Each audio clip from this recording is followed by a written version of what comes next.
Lu kan belum punya anak, Rio. Lu nggak akan ngerti deh bagaimana orang tua mau ngebahagiain anaknya. Itu kata seorang sahabat saya ketika kita lagi diskusi sama-sama. Waktu itu pas banget ada kejadian seorang anak SMP yang dikasih mobil sama papanya, artis yang cukup terkenal. Ya akhirnya melibatkan kecelakaan yang ada beberapa orang meninggal di sana. Dan ya kita sama-sama berdebat. Ya kita ada yang pro dan ada yang kontra. Ada yang bilang sebaiknya anak ya nggak boleh dikasih nyetir. Jelas itu kan udah aturannya di istilahnya secara resmi pemerintah kita itu mengeluarkan larangan untuk anak kecil yang di bawah usia 17 tahun untuk mengendarai mobil. Saya lupa persisnya 16 atau 17 gitu ya. Kenapa? Karena seringkali kalau anak masih muda ya masih adrenalin lah ya, gampang terpacu. Ya, jadi kalau ya dikasih pegang mobil yang bagus ya suka jalannya cepet-cepet dah gitu ya. Nah, jadi waktu itu kecelakaan meninggal ada mungkin yang kehilangan kepala keluarganya ya atau ya anggota keluarganya lah. Nah, jadi kejadian seperti ini kalau menurut saya pribadi ya semestinya ya jangan pernah anak di bawah umur itu dikasih karena yang kalau waktu itu beruntungnya dia sih ya yang meninggal itu orang lain gitu. Kalau yang meninggal anaknya sendiri mungkin orang itu akan sangat menyesali kalau dia pernah kasih kendaraan. Saya masih ingat juga yang waktu dulu ada yang salah satu artis, bukan artis ya, model yang masih muda terus dikasih mobil Nissan, seharusnya nggak bersebut merek ya, Nissan Juke ya. Terus kecelakaan juga sampai mati terbakar di dalam mobilnya gitu ya, masih usia 16 tahunan gitu. Karena waktu itu pas malam katanya agak cepat berkendaranya lalu menabrak tiang listrik gitu ya. Terus belum lagi kemarin ada anak kecil yang nyetir motor bertiga boncengan terus kecelakaan meninggal bertiga langsung gitu ya. Nah, jadi memang seorang anak semestinya ya nggak bolehlah ditunda dulu gitu ya. Kita untuk bertindak bijaksana jadi tidak perlu untuk dikasih gitu kendaraan karena ya memang itu justru bisa membahayakan bukan hanya nyawa dia ya tapi nyawa orang lain juga gitu. Jadi kita berkontribusi bukan hanya pada diri kita sendiri tapi ke orang lain. Memang itu kesenangan kita, kebanggaan kita sebagai orang tua kalau kita bisa memberikan sesuatu kepada anaknya gitu ya dan pengen anaknya kayaknya wah bisa hebat gitu mungkin kayak anak-anak lain gitu ya. Eh, tapi ya dengan cara seperti itu bukan cara yang tepat sih. Ada lagi yang bilang kan kalau nggak kan susah mamanya harus antar jemput sekolah dulu ya. Ya, ya kalau gitu nggak usah punya anak aja sekalian gitu. Ya kan? Kalau mau ya memang udah tanggung jawabnya kan namanya orang tua ya memang salah satunya ada ya antar jemput anak gitu ke sekolah. Ribet gak? Ribet. Repot gak? Repot. Ya memang repot ribet gitu.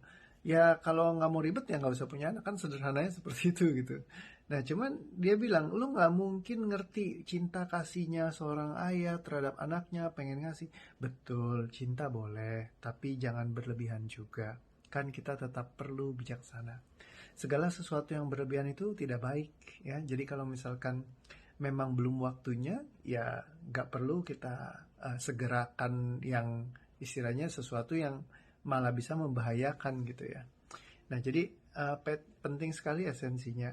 Kayak dia bilang gini, ada teman saya lagi yang nulis di Facebooknya waktu itu, segala sesuatu yang berlebihan itu tidak baik kecuali cinta itu sendiri.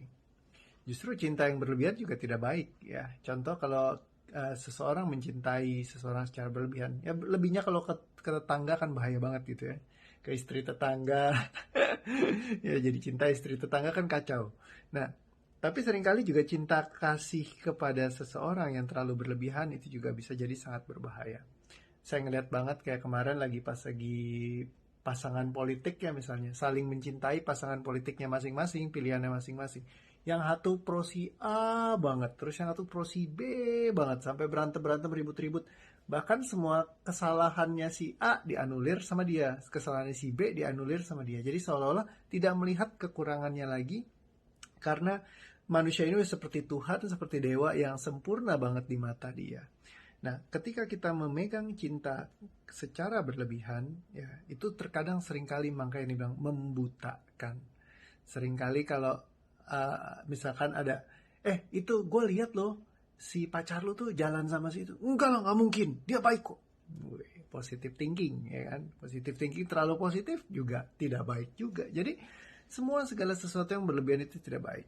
Yang terpenting adalah bijaksana dalam bertindak. Bagaimana kita bisa ya memilih mana yang oke, mana yang nggak oke gitu ya. Karena ya kembali lagi, terkadang kelihatannya itu hal yang paling baik kita ambil keputusannya, tapi belum tentu yang baik itu yang paling tepat atau yang paling bijaksana dalam sebuah situasi.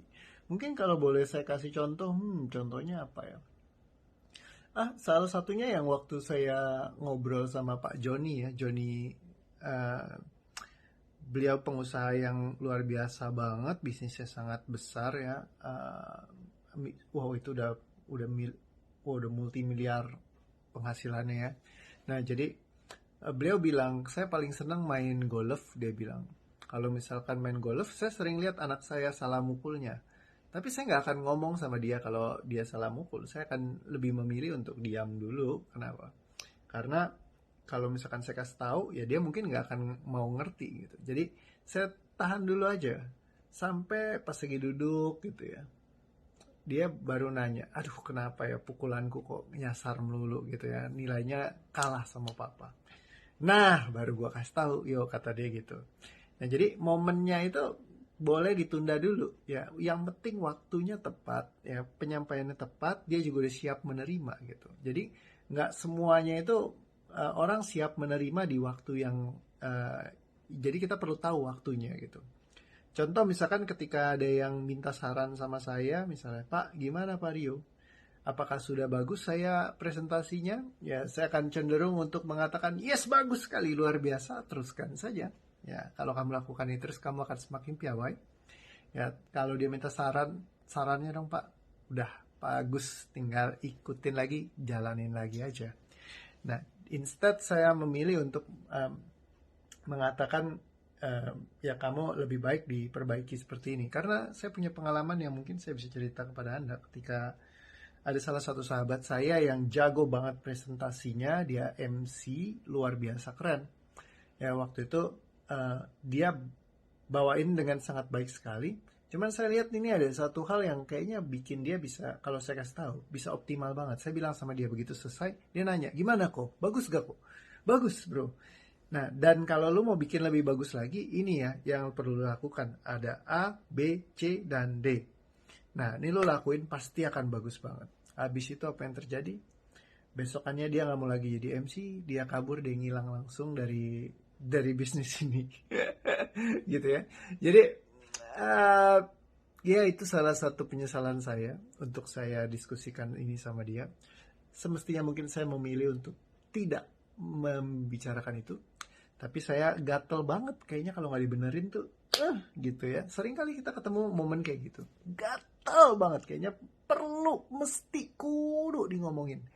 Nah, tapi kembali lagi, apakah itu yang paling bijaksana untuk kita lakukan? Bijaksana itu artinya ya tahu kapan waktunya, tahu apa yang perlu disampaikan dengan tepat, semuanya tepat waktunya, tepat yang disampaikannya, tepat situasinya, tepat kondisinya, tepat sama siapa orangnya. Ya, bijaksana itu adalah menjawab dengan tepat di setiap situasi kondisi. Kalau temanku bilang situasi kondisi dan toleransinya. Ya, oke. So, semoga bisa belajar dari video yang ini. Thank you banget udah nonton. Ya, seperti biasa, silakan kasih komentar kamu ya. Dan thank you untuk supportnya selama ini. High five. Awesome banget. Dah.